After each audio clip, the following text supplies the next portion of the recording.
Okay, तो आज के लेक्चर में हम क्या क्या देखेंगे वो समझते हैं। सबसे पहले तो आज हम टूल बार की सारी इन्फॉर्मेशन देखेंगे। तो रेविट में बहुत से टूल बार्स होते हैं यहाँ पे, जैसे architect, structure, steel, precast, analyst. तो यहाँ पे हम देखेंगे कौन सा टूल बार किसके काम में आता है। उसके बाद प्रॉपर्टी, जो यहाँ पे हमें प्रॉपर्टी की विंडो मिलती है वो बहुत इंपॉर्टेंट है। ये हमें ऑटो कैड में मिलती है, लेकिन हम ऑटो कैड में इसको यूज़ नहीं करते उतना। लेकिन ये रेविट में बहुत इंपॉर्टेंट, ये देखेंगे। और प्रोजेक्ट ब्राउज़र, और उसी के साथ साथ जो है शॉर्टकट्स को सेट कैसे करें, रिमूव कैसे करें, ऐड कैसे करें, काम कैसे करते हैं वो देखेंगे। क्योंकि रेविट के शॉर्टकट जो होते हैं उसका मैं पहले बता दूं, दो या फिर दो से ज़्यादा लेटर्स के होते हैं, और उसके लिए हमें इंटर दबाने की ज़रूरत जो है वो नहीं पड़ती। तो चलो शुरू करते हैं। तो यहाँ पे मैं इसे रेविट को ओपन कर लेता हूँ। तो पिछले लेक्चर में मैंने बताया था कि रेविट जो है उसके फाइल को कैसे ओपन करें और वो सब कैसे होता है। क्या मैंने ये फाइल ओपन की है। तो सबसे पहले हमें इंट्रोडक्शन दे देता हूँ यहाँ पे टूल बार का। तो आर्किटेक्चर जो है नाम से पता चलता है, सब कुछ जो आर्किटेक्चरल काम होने वाला है आर्किटेक्ट का, वो इसी टूल बार में होने वाला है। नेक्स्ट जो है स्ट्रक्चर का है। ये भी बहुत आसान है, सारे स्ट्रक्चर के कमान ये स्ट्रक्चर के लिए। स्टील भी स्ट्रक्चर के लिए होता है। ये जो स्टील का टूल बार है, सारे यहाँ पे ऑप्शंस ये स्ट्रक्चर के लिए है सिर्फ। इसके बाद प्रीकास्ट भी हमारा स्ट्रक्चरल इंजीनियरिंग में ही आ जाता है, ये तीनों स्ट्रक्चरल इंजीनियरिंग में। इसके बाद ये जो सिस्टम होता है, ये सिस्टम हमारे एमईपी में आ जाता है, मैकेनिकल इलेक्ट्रिकल प्लम्बिंग। तो ये उसके लिए होता है। और ये इंपॉर्टेंट इसलिए है, जैसे मैंने पिछले लेक्चर में बताया था, जो हमारा आर्किटेक्चर है और जो भी स्ट्रक्चर है, फॉर एग्जांपल इन दोनों का मैंने लिया था। तो आर्किटेक्चर की जो फाइल हम ओपन करेंगे, प्रोजेक्ट फाइल की यहाँ मैं बात कर रहा हूँ, और स्ट्रक्चर की प्रोजेक्ट फाइल वो सेम नहीं रहेगी, वो सेम नहीं होती, वो अलग होती है। इसलिए होता है। अब यहाँ पे एक और एग्जांपल लेता हूँ जो कि पहले भी दिया था। मान लो ये स्ट्रक्चर मैंने ओपन किया, और ये बीम मैंने लिया ड्रॉ करने के लिए। तो मैंने कुछ जैसे ड्रॉ किया, एंटर किया, तो यहाँ पे देख सकते हो यहाँ बीम ड्रॉ तो हुआ है। मुझे प्रॉपर्टी में बता रहा है कि बीम का ये शेप है, उसकी सारी इंफॉर्मेशन भी बता रहा है। लेकिन मुझे यहाँ पे बीम दिख नहीं रहा। अब यहाँ पे मैं इसे जैसे सिलेक्ट करूंगा, यहाँ पे मुझे बीम नहीं दिख रहा, जबकि वो एक्चुअल में ड्रॉ हुआ है। और इसलिए क्योंकि मैंने आर्किटेक्चर का फाइल ओपन किया है, तो स्ट्रक्चर के जो काम है वो आर्किटेक्चर में नहीं होते, इसलिए मुझे बीम नहीं दिख रहा। सेम पर अगर कॉलम का भी अगर ट्राई करते हैं, तो यहाँ पे मुझे दिख नहीं रहा। उसका यही एक रीजन है। तो मैं भी इसे अगर जूम करेंगे, ओके, ये कॉलम हमें यहाँ पे दिख रहा है। ओके,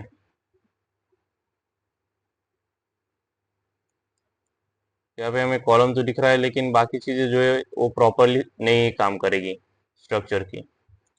तो स्टील जो है ये भी हमारा, जैसे मत रहा है कि स्टील भी हमारा स्ट्रक्चर इंजीनियरिंग के लिए है। और इंसर्ट जो है, इंसर्ट कॉमन है। मतलब कॉमन मतलब क्या?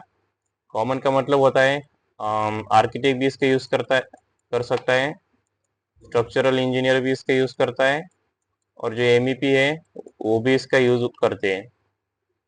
तो इसका ये मतलब होता है कॉमन का। तो हमारी इंसर्ट कॉमन होता है, एनोटेशन भी कॉमन है।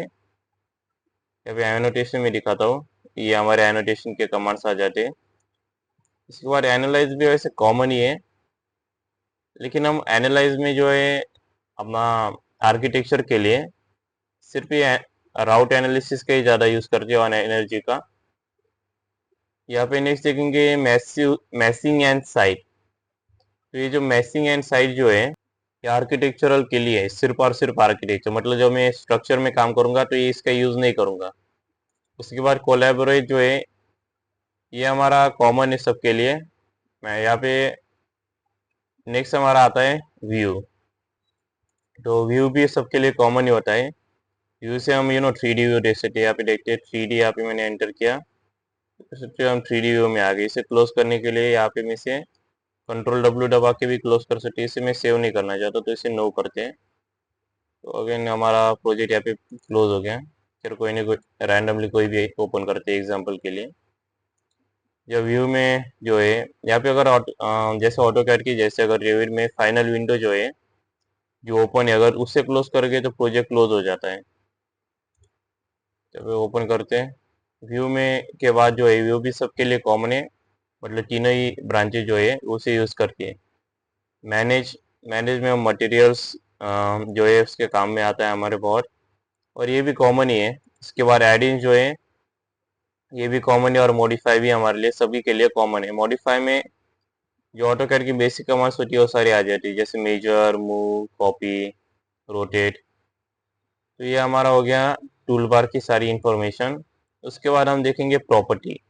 तो जैसे शुरुआत में मैं बता रहा था कि प्रॉपर्टी बहुत इंपॉर्टेंट होती है। तो यहाँ पे प्रॉपर्टी का यहाँ पे मतलब क्या है कि यहाँ पे मैं राइट क्लिक जैसे करूँगा, उसके बाद यहाँ पे बाय डिफॉल्ट में मुझे प्रॉपर्टी ऑप्शन आना चाहिए था, आई डोंट नो यहाँ पे आया नहीं है।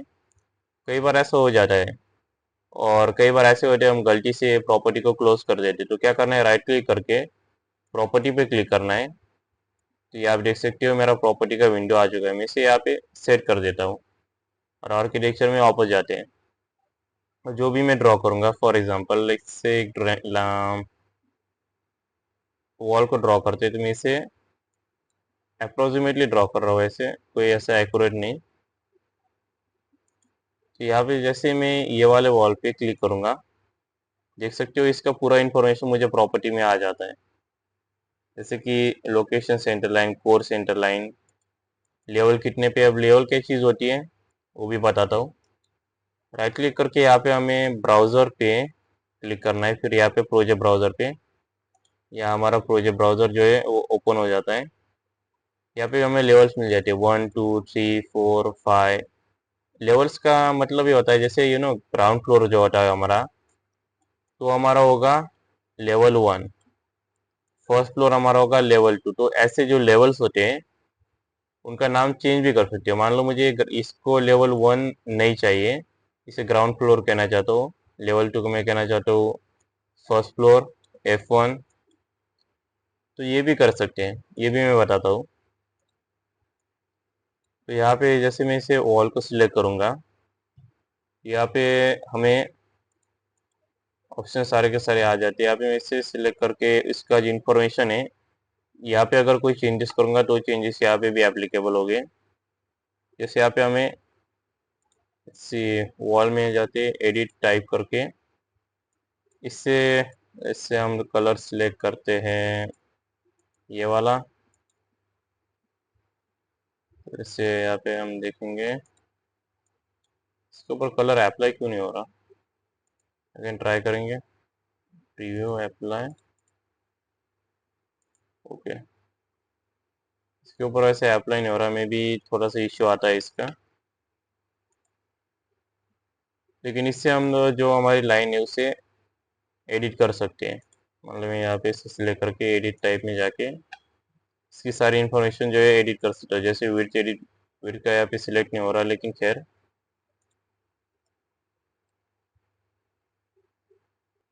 यहाँ पे विड्थ के लिए यहाँ पे ऑप्शन हमें मिल जाते हैं। मान लो मुझे ये हमारी जेनेरिक 8 इंच की वॉल, इसे मैं चेंज भी कर सकता है। जैसे अगर इसे चेंज करूँगा तो देख सकते हो हमारी ये वाली वॉल इस वाले वॉल से छोटी हो गई। तो ऑटो कैड जैसे होता है लाइन कमांड, तो ऐसे हमारा वॉल कमांड होता है। यहाँ पे अगर जैसे वॉल में दूंगा, इसे मैं फॉर एग्जांपल यहाँ तक दे देता हूँ, इसे डिलीट करते पहले। और इससे जो है हमें थिकनेस पहले ही बतानी पड़ती है। तो यहाँ पे जो भी हमारी थिकनेस रहेगी, मान लो मैं चाहता हूँ 6 इंच की ये वाली वॉल रहे। और ये जब नीचे जाता है तो एक ध्यान देने वाली चीज़ है, इसमें पहले थिकनेस को ऑफ कर देता हूँ। इसका भी मैंने इंट्रोडक्शन पिछले वाले लेक्चर में दिया था। जैसे ऊपर से मैं जैसे यहाँ से नीचे जाता हूँ, तो साइड में जहाँ पे जैसे मैं क्लिक करूँगा तो जैसे ज्वाइन हो जाती है ऑटोमेटिकली। तो रेविट का ये फ़ायदा है कि ऑटोकैड में वो हमें ट्रिम का बहुत काम करना पड़ता है, वो नहीं करना पड़ता है यहाँ पे। इसके बाद हम नेक्स्ट देखेंगे यहाँ पे प्रोजेक्ट ब्राउज़र।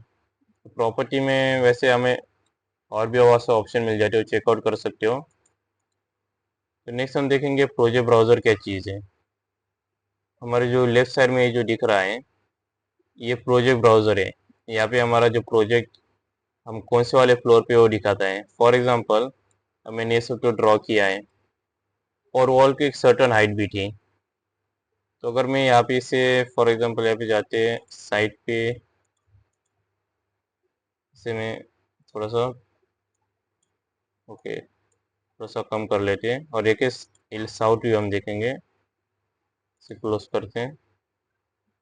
जैसे मैं इसे डबल क्लिक करूंगा तो देख सकते हो साउथ व्यू में हमारे जो वॉल्स ड्रॉ की है वो कैसे दिखेंगी। या देख सकते हो हैच भी अप्लाई ऑटोमेटिकली हो चुका है। और यहाँ से लेवल 2 और यहाँ से लेवल 1, तो यहाँ से कितना डिस्टेंस है इनका, 10 फीट। तो हमारी 10 फीट की वॉल थी। इसके बाद मैं लेट्स से नॉर्थ पे देखता हूँ, तो नॉर्थ से हमारी वॉल ऐसी दिखेंगी। तो ये जो हमें ऑटोकैड में ड्रॉ करना पड़ता है मैन्युअली 6 इलेवेशन, थोड़ा सा ओके जो इलेवेशन होती है बिल्डिंग इलेवेशन में ड्रॉ करने पड़ते हैं, तो यहाँ पे हमें ऑटोमेटिकली मिल जाते हैं, इससे ड्रॉ करने की जरूरत नहीं पड़ती।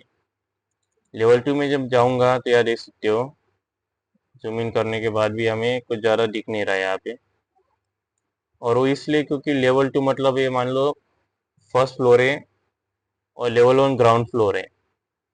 यहाँ पे अगर चेंज करना है तो यहाँ पे राइट क्लिक करके इसे रीनेम भी कर सकते हो।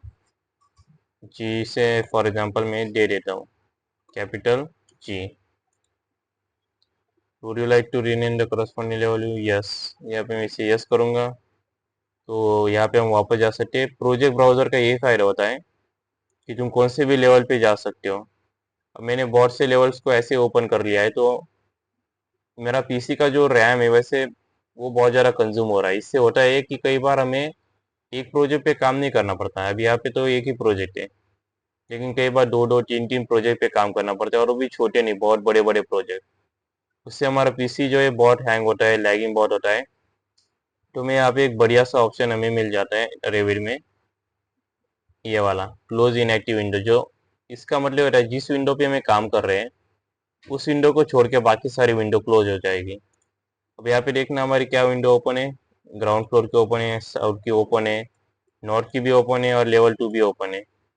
जैसे मैं इसके ऊपर यहाँ पे क्लिक करूंगा इस वक्त तो सारी की सारी ऑटोमेटिकली क्लोज हो गई।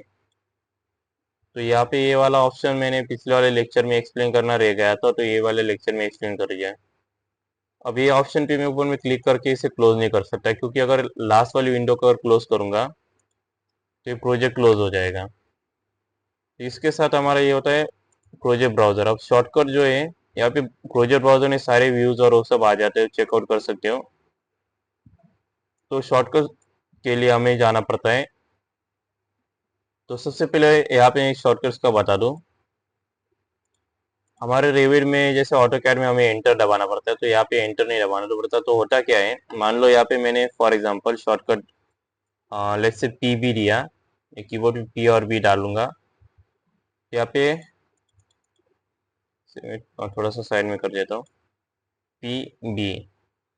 तो यहाँ पे हमें दिख रहा है प्रोजेक्ट ब्राउजर। तो यहाँ पे दिख जो रहा है जैसे ऑटो कैड में हमारा स्टेटस बार जो होता है, यहाँ पे सारी कमांड दिखते हैं, तो ये रेविड में यहाँ पे होता है। तो अगर मान लो मुझे यहाँ पे अगर कोई शॉर्टकट असाइन करने तो मैं क्या करूँगा, फाइल में जाऊँगा, ऑप्शंस में जाऊँगा, उसके बाद यूज़र इंटरफेस में जाऊँगा।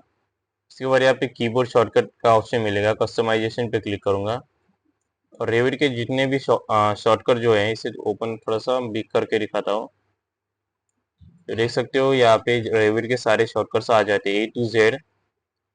अब मान लो मुझे शॉर्टकट ढूंढना है प्रोजेक्ट ब्राउजर के लिए, instead of searching like this what I can do is search box में मैं डालूंगा प्रोजेक्ट।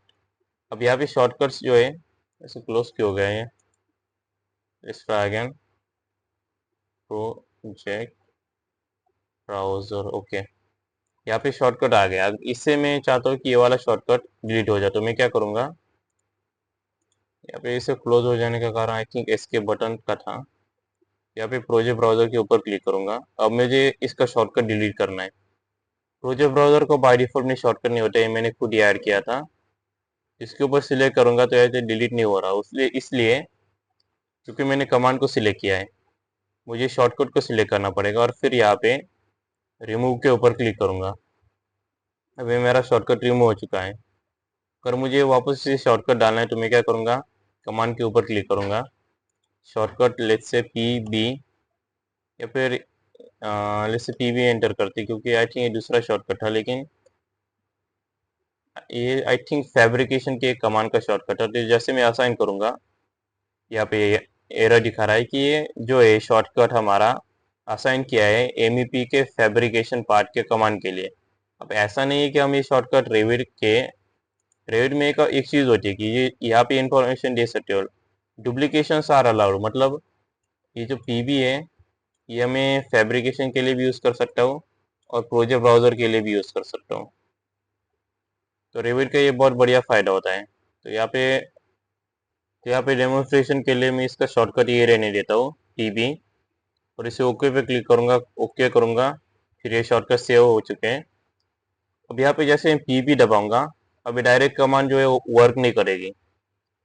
अब स्टेटस बार में यहाँ दिख सकते हो शॉर्टकट जो है वैसे इरेज हो गया, खैर कोई नहीं। PB project browser view windows, ये हमारा शॉर्टकट प्रोजेक्ट ब्राउज़र का है। अब यहाँ पे जैसे मैं पीबी दबाऊंगा और अपने कीबोर्ड पे जो एरो की है उसके ऊपर क्लिक करूंगा, वो भी बता दो कौन सी वाली, तो जैसे कि हमारा शॉर्टकट जो है स्विच होता है। या फिर मैं अगर फैब्रिकेशन के ऊपर क्लिक करूंगा और स्पेस बार दबाता हूँ फॉर एग्जांपल, तो यहाँ पे फैब्रिकेशन का हमें यहाँ पे ओपन हो जाएगा। तो मैं दिखा नहीं रहा इन्फॉर्मेशन, खैर कोई नहीं। पीबी ओके, हमारा फैब्रिकेशन का आ गया। तो यहाँ देखते हैं फैब्रिकेशन में हमें इसे मैं क्लोज करता हूँ और यहाँ पे पीबी दबाता हूँ और एंटर करता हूँ। तो हमारा यहाँ पे जो है प्रोजेक्ट ब्राउज़र आ गया। तो इस ऐप में बता दूँ कौन सी वाली वो की होती है, तो वर्चुअल कीबोर्ड से मैं बताता हूँ। तो जैसे ये वाली की हम प्रेस करेंगे, यहाँ पे ट्राई करके भी देखता हूँ, पी बी, और यहाँ देख सकते हो ये वाले की से हमारा जो स्विचिंग का सारा काम जो है ये वाले की से हो जाता है।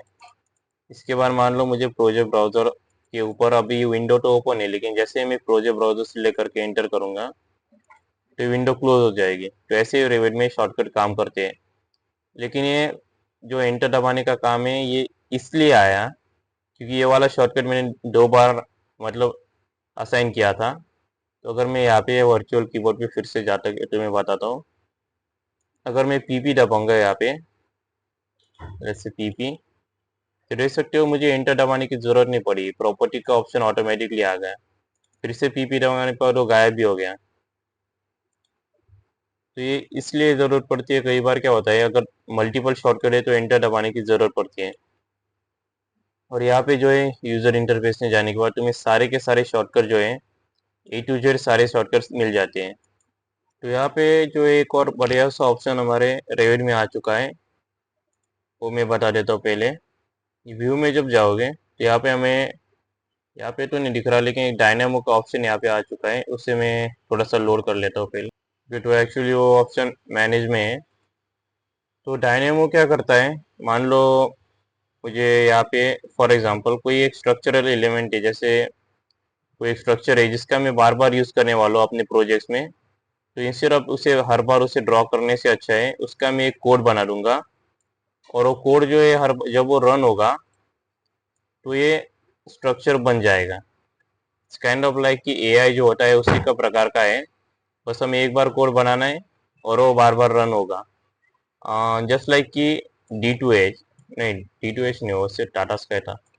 जस्ट लाइक कि टाटा स्काई एक बार कोड लगा डाला, लाइफ टाइम जिंगा डाला, जस्ट लाइक दैट। तो इसी प्रकार से ये काम करता है। और वो ऑप्शन में मिलता है मैनेज में जाके डायनामो। वैसे इसका अभी उतना ज़्यादा यूज़ नहीं है, इसके लिए थोड़ी प्रोग्रामिंग करनी पड़ती है और थोड़ा सा प्रोग्रामिंग लैंग्वेज का नॉलेज होना इसके लिए ज़रूरी है। तो इस आज के लेक्चर में वैसे देखते हैं लेन क्या हुए, तो आज के लेक्चर में लेट्स से इतना ही। और नेक्स्ट लेक्चर में एक चीज़ मैं बता दूं कि क्या क्या होने वाला है, पहले ही प्रीव्यू दे देता हूँ। तो यहाँ पे जो है इसको क्या हुआ कि यहाँ पे जैसे जो है, कहाँ गए, ओके। तो नेक्स्ट लेक्चर में हम जो सीखने वाले एलओडी का इंफॉर्मेशन दिखेंगे कि एलओडी यहाँ पे कैसे काम करता है। तो यहाँ पे अगर देखोगे तो फाइन या एक्स्ट्रा फाइन जो होती है और रेविट में वो सारे ऑप्शंस क्या होते हैं वो भी देखेंगे। उसी के साथ जो है यहाँ पे हमें ऑप्शन मिलता है स्केल का, तो स्केल का ऑप्शन भी देखेंगे। रेविट में उतना ज़रा स्केल सेटअप करने के लिए डिफिकल्टी नहीं होती है, ऑटोमेटिकली हम यहाँ पे जैसे स्केल सेटअप करेंगे तो पूरा मॉडल उसी के हिसाब से एडजस्ट हो जाता है। तो ये बहुत बढ़िया बढ़िया ऑप्शन रिविट के अगले लेक्चर में सीखेंगे। आज के लेक्चर में इतना ही। और हाँ, जाने से पहले जो है चैनल को सब्सक्राइब, वीडियो का लाइक और शेयर जरूर कर देना। Thank you for watching and see you in the next lecture. और प्लेलिस्ट भी चेकआउट कर लेना। प्लेलिस्ट का भी लिंक जो है वो डिस्क्रिप्शन में मिल जाएगा।